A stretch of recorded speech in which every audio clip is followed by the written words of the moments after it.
এবং আমাদের আজকের বিষয় নির্ধারণ করা হয়েছে চারা নির্বাচন ও রোপণ পদ্ধতি। এবং আমাদের সাথে আজকে অতিথি আছেন আহসান রনি, প্রধান নির্বাহী পরিচালক গ্রিন সেভার্স। আপনাকে স্বাগত জানাচ্ছি। কেমন আছেন? আপনাকে ধন্যবাদ, বেশ ভালো আছি। আমরা কোর্সে ফিরে যাব, তবে তার আগে দর্শকদের বলতে চাই, দর্শক আপনারা চাইলে আমাদের সাথে যুক্ত হতে পারেন আমাদের অফিসিয়াল ফেসবুক পেজ দেশ টিভি এন্টারটেইনমেন্টে। সেখানে আমরা সরাসরি লাইভে আছি। চাইলে আজকের বিষয় নিয়ে যে কোনো প্রশ্ন রাখতে পারেন, আমরা চেষ্টা করব সকল প্রশ্নের উত্তর দেওয়ার জন্য। দর্শক, আমরা তো গাছ লাগাবোই, তবে তার আগে আমাদের মনে রাখতে হবে ডেঙ্গুর প্রাদুর্ভাব এখন বেড়েছে। তাই গাছ যখন আমরা লাগাবো আমাদের মনে রাখতে হবে আমাদের ছাদে কিংবা বারান্দায় কিংবা বাড়ির আশপাশে যেন পানি না জমে, যে থেকে ডেঙ্গুর প্রাদুর্ভাব বাড়ে। আর ডেঙ্গু হলে অবশ্যই চিকিৎসকের পরামর্শ নেব। ভাই, আজকে আমাদের বিষয় চারা নির্বাচন ও রোপণ পদ্ধতি। প্রথমে আমরা কোন জায়গা থেকে শুরু করছি? অ্যাবসলিউটলি, ভালো চারা মানে ভালো গাছ আমরা জানি, এবং এই জন্য আমরা এই গত দুইটা ক্লাসে যেভাবে আলোচনা করছিলাম যে আপনি ছাদ বাগানের পরিকল্পনা কিভাবে করবেন, কি কি বিষয়ে খেয়াল করে একটা পরিকল্পিত ছাদ বাগান করতে পারবেন, এটা নিয়ে নিশ্চয়ই দর্শকদের সাথে আমরা যুক্ত হয়েছিলাম বিস্তর আলোচনায়। আজকে আমরা জানানোর চেষ্টা করব যে আপনি আসলে সঠিক চারাটি কিভাবে নির্বাচন করবেন। সচরাচর যেটা হয় যে আমরা যখন একটা গাছ কেনার জন্য কোনো নার্সারিতে যাই, আমরা যেই নার্সারি যিনি দায়িত্বে থাকেন তাকে বলি আমাকে একটি ভালো গাছ দিন, এবং তার উপর আমরা আস্থা রাখি। অধিকাংশ ক্ষেত্রেই এটি বলে যদি আমাদের এই সম্পর্কে ভালো ধারণা না থাকে, আমরা প্রতারিত হয়ে একটা যে গাছটি ভালো নয় সে গাছটি নিয়ে বাসায় ফেরত আসি। কিভাবে যে যখন আমরা চাই যে একটা ভালো গাছ দিন, তখন আমার নিজের কাছে ভালো গাছ একটা সংজ্ঞা তৈরি থাকে। সংজ্ঞাটা কেমন? যে ভালো গাছ মানে বেশ বড় সড়ো গাছ, বেশ লম্বা গাছ, অনেক পাতা থাকবে, অনেক সবুজ থাকবে, অনেক সবুজ থাকবে, ইভেন ফুল ফল ধরা থাকলে তো কথাই নেই, তাই না?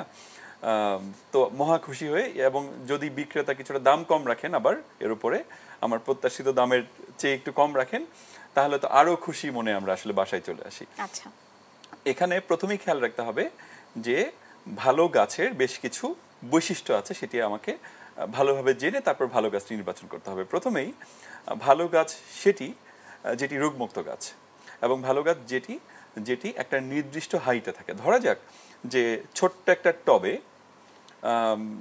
একটা গাছ, চারা গাছ আছে, ধরা যাক একটা ফল গাছ আছে। যদি সেই ফল গাছটি অনেক লম্বা হয়ে যায়, তাহলে কি হবে? গাছ যত লম্বা হয় তার শেকড় তত ভেতরে ছড়ায়।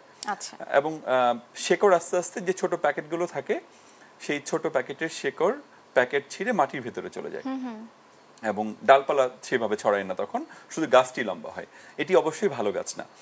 আমাদের ভাবতে হবে যে একটা ছোট্ট টবে বা ছোট্ট প্লাস্টিকের ব্যাগে একটা চারা ঠিক কত বড় হতে পারে। যদি আমার প্রত্যাশিত ধারণার চেয়ে বেশি বড় হয়ে যায়, সেটি অবশ্যই ভালো গাছ না। তার মানে ছাদ বাগানের জন্য গাছ নির্বাচন করতে চাইলে প্রথমে আপনাকে ভাবতে হবে যে গাছটি যাতে 2 থেকে 3 ফিটের ভেতর হয়, এর চেয়ে বেশি বড় না হয়। আচ্ছা, কারণ এর চেয়ে বড় গাছগুলো আসলে শেকড় বিস্তৃত থাকে, এবং প্যাকেট ছিঁড়ে শেকড় মাটির ভিতরে চলে যায়।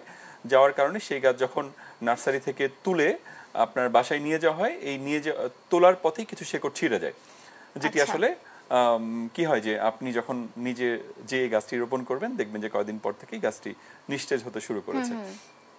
কাজে আমাদের প্রথমেই খেয়াল করতে হবে যে আমি এমন গাছ নিচ্ছি যেটি আকারে খুব বড় না, তবে গোড়া থেকে ভালো ডালপালা আছে, সবুজ আছে, ঝোপালো আছে। আরেকটি বিষয় যে আমরা সবসময় চেষ্টা করি একটু ফল ধরা গাছ কিনতে, যাতে করে একটা আশ্বস্ত হয়ে যে পরবর্তীতে আমার গাছে সেই ফলটি ধরবে। সেটিও অনেক ক্ষেত্রে হিতে বিপরীত হয়, কারণ একটা ছোট্ট গাছকে যখন সামান্য মাটিতে বেঁচে থাকে একটা গাছকে ফল ধারণ করতে হয়, তখন সেই গাছের মনোযোগ চলে যায় ফল ধারণের দিকে, নিজের শরীরের বৃদ্ধির দিকে কিন্তু মনোযোগটা থাকে না। এর ফলে গাছটি আসলে ভালোভাবে না বেড়ে সে তার পরবর্তী প্রজন্মের জন্য চিন্তা করে। যেমন ধরেন আমরা যখন ইম্যাচিওর, যারা অপ্রাপ্তবয়স্ক মারা যখন সন্তান ধারণ করে, তখন তার যেরকম ম্যালনিউট্রিশন, অপুষ্টিজনিত সমস্যায় ভোগে, ছোট গাছের ফল ধারণের সময় আসলে একই পরিস্থিতির মধ্য দিয়ে গাছটি যায়। কাজেই আমরা অবশ্যই খেয়াল করব যে ফল ধরে আছে এবং সেই ফলগুলো বেশ বড় বড়, এরকম গাছ আমরা যেন না কিনি। ঠিক আছে, আমরা ফল ধরা গাছ কিনতে পারি আশ্বস্ত হবার জন্য যে ঠিক এরকম ফলই আমরা পাচ্ছি। ছোট ফল থাকলে সেই ফলগুলো আমরা খুব সহজেই ছিঁড়ে আমরা ছিঁড়ে দিতে পারি, যাতে করে গাছটি ফলকে বড় করার দিকে মনোযোগী না হয়ে নিজের শরীরের দিকে, নিজের শারীরিক গঠনের দিকে বেশি মনোযোগী হয়।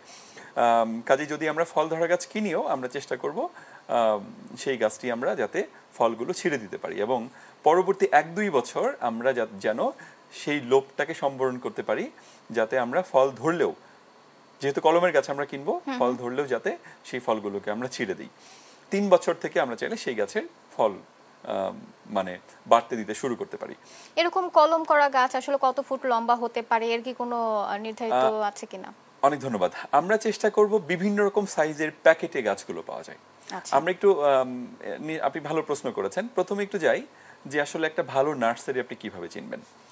ভালো নার্সারি চেনার সবচেয়ে সহজ উপায় হলো যে নার্সারিতে যে আপনি দেখবেন গাছগুলো সুন্দরভাবে গোছানোভাবে সাজানো আছে, গাছপালা পাতাগুলো সবুজ সতেজ, এবং যে চারাগুলো সাজানো আছে সেই গাছের গোড়ায় আগাছা বা কোনো রকম উইড বা অযত্নে নেই, মোট কথা। তার মানে যে দেখবেন যে নার্সারির গাছের চারাগুলোর গোড়ায় কোনো ধরনের আগাছা জন্মে নেই, তার মানে নার্সারির যিনি দায়িত্বে আছেন তিনি গাছগুলোকে যত্নে রাখছেন। এটা প্রথম আপনার বিবেচনায় থাকা উচিত ভালো নার্সারি বিবেচনার ক্ষেত্রে, যে গাছগুলো বেশ সুন্দর সাজানো আছে, রোগমুক্ত, মানে আপাত দৃষ্টিতে সবুজ পাতা রোগমুক্ত গাছ, এবং প্যাকেটের গোড়ায়, যেমন ধরেন এটা একটা গাছের গোড়া যে আছে, গোড়ায় কোনো রকম আগাছা নেই। এটা প্রথম শর্ত। যদি আপনি দেখেন সবগুলো গাছের গোড়া, কারণ নার্সারিতে গাছ রাখলে কয়দিন পর 7-10 দিন পরই আগাছা হবেই। যারা এগুলো যত্ন করছেন তার মানে প্রতি সপ্তাহে তিনি গাছের গোড়ায় হাত দিচ্ছেন, তার মানে তিনি জানছেন গাছটা কি কন্ডিশন আছে। তো যখন এই ট্রিকটা আপনি ফলো করতে পারবেন, আপনি সহজে একটা ভালো নার্সারি চিনে নিতে পারবেন। আচ্ছা, 2 নম্বর যেটা হলো যে আপনি বাড়ির কাছের নার্সারি থেকে চারা কিনবেন।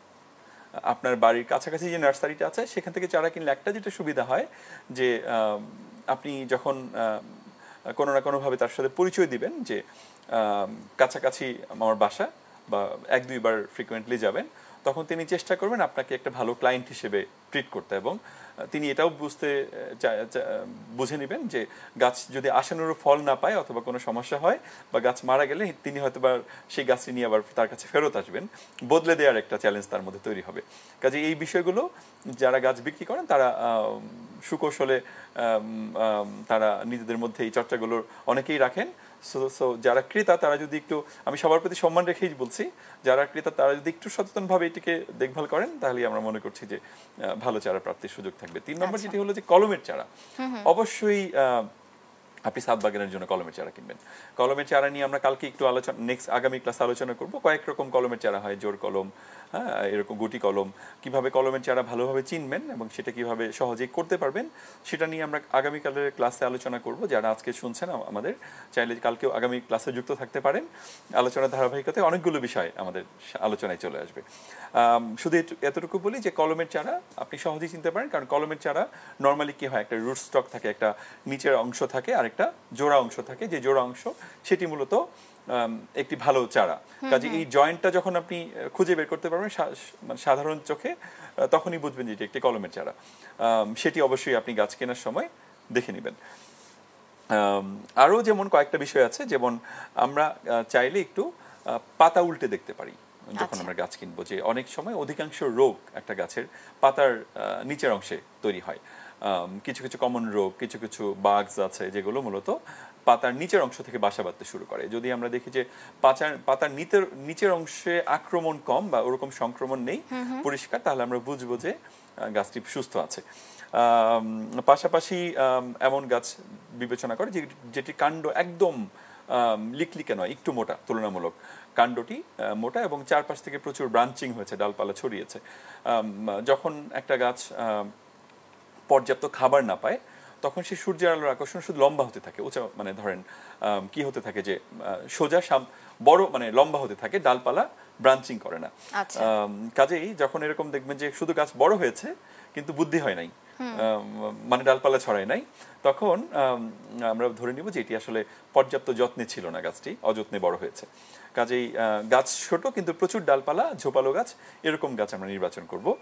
আর প্যাকেট ধরে আপনি এটিকে যাচাই করতে পারেন। নর্মালি নার্সারিতে চারাগুলো বিভিন্ন প্যাকেটে হয়, 6 প্যাকেট, যেটা ধরেন ওই হাফ লিটারের যে দুধের প্যাকেটগুলো আছে বাজারে যে দুধগুলো কিনতে পাওয়া যায় দুধের প্যাকেটের সাইজ হয় এর চেয়ে একটু বড় সাইজ ৮ প্যাকেট যেটি সিমেন্টের বস্তায় হয় এর চেয়ে একটু বড় সাইজ ১০ আমি ১০ বলতে বলার চেষ্টা করছি ইঞ্চিস ১০ ইঞ্চি প্যাকেট বা আপনি ডায়ামিটার যদি ব্যাস আপনি চিন্তা করেন ১০ ব্যাস চিন্তা করতে পারেন আপনি বা গাছের গোড়া থেকে ব্যাসার্ধ ৫ ইঞ্চিস এরকম ভাবতে পারেন আরেকটু বড় যদি সুযোগ থাকে যেমন ১২ হ্যাঁ এরকম ১২ পরে নর্মালি হাফ বস্তা আমরা বলি হাফ বস্তাটা কেমন একটা সিমেন্টের বস্তার অর্ধেক বস্তায় যে চারাটা থাকে সেটাকে হাফ বস্তা চারা বলি হাফ বস্তা চারা সবচেয়ে উৎকৃষ্ট চারা কারণ এখানে পর্যাপ্ত মাটি থাকে গাছ ছোটবেলা থেকেই পর্যাপ্ত মাটিতে বড় হওয়ার সুযোগ পায় যদি সেই চারাগুলোর দাম কিছুটা বেশি যদি একটু কম দামে কিনতে চান তাহলে এর চেয়ে ছোট চারা ১২ বস্তা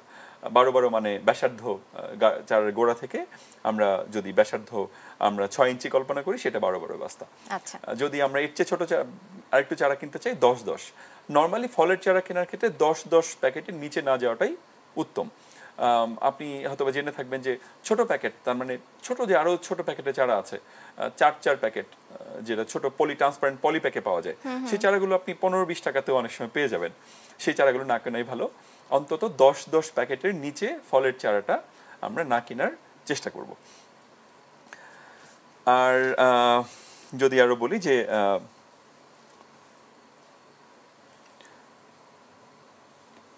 আরেকটা গুরুত্বপূর্ণ পার্ট আমরা যখন চারা নির্বাচন করব আমরা তো নার্সারি থেকে যখন হচ্ছে কলম করা একটা গাছ কিনছি সেটা আসলে কতটুকু বড় আমরা বুঝে তারপর হচ্ছে নিতে পারি আমরা নরমালি ২ ফিট থেকে ৩ ফিটের চারা কেনার চেষ্টা করব চারা কেনার সময় চেষ্টা করব যাতে সেটি ৩ ফিটের অধিক লম্বা না হয় বাট ঝোপালো হয় প্রথমত ঝোপালো এবং আরেকটা যেটা তথ্য দিলাম যে যাতে ফল ধরা থাকলে বড় বড় ফল ধরা না থাকে ছোট ছোট ফল এসছে এরকম চারা আমরা সহজেই বিবেচনা করতে পারি আর এছাড়া আমরা তো কথা বলছি আজকে হচ্ছে চারা নির্বাচন ও রোপণ পদ্ধতি নিয়ে আমরা যখন বাসায় আসলে চারা রোপণ করব সেই ক্ষেত্রে এখন যেহেতু বর্ষাকাল অতি বৃষ্টিতে কি চারাটি পচে নষ্ট হচ্ছে নাকি আমরা ভালো থাকবে এই চারাটি বৃষ্টিতে ডেফিনেটলি গাছের জন্য আমরা বলি যে বর্ষা হলো গাছের ভরসা যে বর্ষায় আপনি চাইলে সহজেই আপনি সামান্য যত্নেই গাছকে বড় করতে পারেন তবে যেটি আমাদের একটু খেয়াল করা উচিত যে এই যে ফল ধরা চারার কথা বললাম তাই না যে ফল ধরা চারা আমরা যদি চারা মানে রোপণ করছি ছোট হ্যাঁ একটা ফল ধরা চারা রোপণ করছি আমরা কিন্তু শুরুতেই ফলগুলো ছিটে দিতে পারি কারণ যদি আমরা ফল ছিটে না দেই তাহলে কিন্তু গাছের গ্রোথটা ব্যাহত হবে ফলের দিকে গাছের মনোযোগ বেশি থাকবে তাছাড়া আমরা চাইলে যখন একটা বড় পাত্রে রোপণ করব একটা চারা গাছকে তখন কিন্তু গাছ চেষ্টা করবে তার শেকড় প্রপারলি ছড়াতে হ্যাঁ তখন তাকে সেই সুযোগটাও কিন্তু দিতে হবে আর যেটা আরেকটা তথ্য আমি দর্শকদের দিতে চাই যে সেটি হলো যে পলিব্যাগের অল্প মাটিতে যে চারার ফল ধরে সেই চারা কিন্তু ছাদ বাগানের বড় টবে বা হাফ ড্রামে বেশি মাটি পেয়ে শেকড় ছড়াতে ব্যস্ত হয়ে পড়ে তাতে করে ফল ফুল কি মানে যদি আপনি রাখেনও সেটা কিন্তু মানে যে টেকসই হবে তা কিন্তু না দেখবেন যে ফুল বা ফল ঝরে দিতে শুরু করবে আপনি হয়তো বা লোভ সম্বরণ করতে পারছেন না আপনি মনে করছেন ঠিক আছে ফলগুলো থাক আমি ছিড়বো না কিন্তু যখন একটা ছোট চারা আপনি বড় টবে রোপণ করবেন তখন তার মনোযোগ থাকবে সে এখন প্রচুর খাবার পাচ্ছে তখন সে শেকড় ছড়াবে তার ভিত্তি শক্ত করতে চাইবে কাজেই সেই বিবেচনায় যদি আপনি ধরেন ফল ফুল রেখে দেন দেখবেন যে কয়েকদিন পরে সেটি ঝরে যেতে শুরু করেছে এটাতে কষ্ট পাবার কিছু নেই এটাই স্বাভাবিক নিয়ম বরং আপনি যদি শুরুতেই এটি ছিঁড়ে আলাদা মানে বিচ্ছিন্ন করে ফেলেন তাহলে বরং আপনি গাছকে স্বস্তি দিচ্ছেন আরেকটা যেটি প্রসঙ্গক্রমে আলাপ করতে পারি যে প্রত্যেকটা সিজন যেমন ধরেন এখন তো বর্ষাকাল চলছে যদি আমি একটা ফলের গাছের কথা বলি বা ফুল গাছের কথা বলি আমি বাগান বিলাস দিয়ে বলি বা যে কোনো ফলের গাছ হতে পারে ধরেন আমের মুকুল কি করছে যে আমের মুকুল আসার একটা সময় আছে ওই সময়টাতে কিন্তু আপনি যদি ধরেন গাছকে বেশি যত্ন করেন বা বেশি পানি দেন বা ধরেন যদি বাগান বিলাস দিয়েও বলি বাগান বিলাস তো আমাদের সবার পরিচিত একটা গাছ তাই না যদি আপনি বাগান বিলাসে বেশি যত্ন করেন তাহলে সে মনে করবে সে খুব ভালো আছে সে তখন ডালপালা ছড়াতে থাকবে ডালপালা লতা পাতা ছড়িয়ে জঙ্গলের মতো হয়ে থাকবে কিন্তু যখন আপনি তাকে যত্ন কমিয়ে দিবেন, কষ্ট দিতে শুরু করবেন, যেমন ধরেন পানি দেওয়া বন্ধ করে দিলেন, খাবার দেওয়া বন্ধ করে দিলেন, তখন সে ভাববে যে তাকে মেরে ফেলার পরিকল্পনা করা হচ্ছে। তখন সে পরবর্তী প্রজন্ম ছাড়তে শুরু করবে, তখন সে ফুল দিতে শুরু করবে। তার মানে বাগান বিলাসকে একটু কষ্ট দেন আপনি, দেখবেন যে গাছ ফুলে ফুলে ভরে উঠেছে। একইভাবে ফল গাছের ক্ষেত্রেও যখন ফল মুকুল আসার সময় হবে, তখন যদি একটু তাকে কষ্ট দিতে শুরু করেন, যেমন আপনি পানি কমিয়ে দিলেন, তখন কিন্তু সে কি করবে, যে পাতা ছড়ানো বাদ দিয়ে পরবর্তী প্রজন্ম ছড়ানোর দিকে সে বেশি মনোযোগী হবে। আর সুন্দর সুন্দর অনেকগুলো টিপ আপনারা নিশ্চয়ই ইতিমধ্যে পেয়েছেন। গাছ কিনতে যেতে হবে, গাছ কিনতে যাওয়ার জন্য অনেকগুলো ভালো জায়গা আছে ঢাকা শহরে। পাশাপাশি এখন কিন্তু বৃক্ষমেলা চলছে, জাতীয় বৃক্ষমেলা 2025 শুরু হয়েছে ঢাকার আগারগাঁও শেরেবাংলা নগর আগারগাঁও যে চীনবট্টি সম্মেলন কেন্দ্র, তার পাশেই পুরাতন বাণিজ্য মেলার মাঠে। এক মাস জুড়ে, এই মাসের পুরোটাই, জুলাইয়ের 25 তারিখ পর্যন্ত আমরা আশা করছি যে মেলা জমজমাট চলবে, থাকবে। আপনারা চাইলে যে কোনো সময় যে পছন্দের গাছগুলো এই পদ্ধতিগুলো অনুসরণ করে কিনে নিতে পারেন। তাছাড়াও কিছু সরকারি নার্সারি আছে, যেমন ঢাকাতে দুটো নার্সারি আছে যারা কম দামে ভালো চারা দেয়, বিশেষ করে Asad gate horticulture centre, Falbithi horticulture centre, এখানে আপনি চাইলে কম দামে ভালো চারা পাবেন। গুলশান হর্টিকালচার সেন্টার আছে, পাশাপাশি বটানিক্যাল গার্ডেন আছে, সেখানেও চাইলে আপনি চারা সংগ্রহ করতে পারেন, কম দামে চারা কিনতে পারেন। তাছাড়া আপনি বীজ কিনতে চাইলেও কিন্তু ঢাকায় বেশ কিছু বীজের সরকারি সোর্স আছে, যেগুলো থেকে আপনি চাইলে কম দামে ভালো বীজ কিনতে পারেন, যেমন প্রতারিত না হয়ে আপনি ভালো বীজ কিনতে পারেন। যেমন ঠিক সংসদ ভবনের উল্টা পাশেই যে সেচ ভবন আছে, তার পাশে একটা আপনার বীজের সোর্স আছে সরকারি, সেখান থেকে আমরা সংগ্রহ করতে পারি।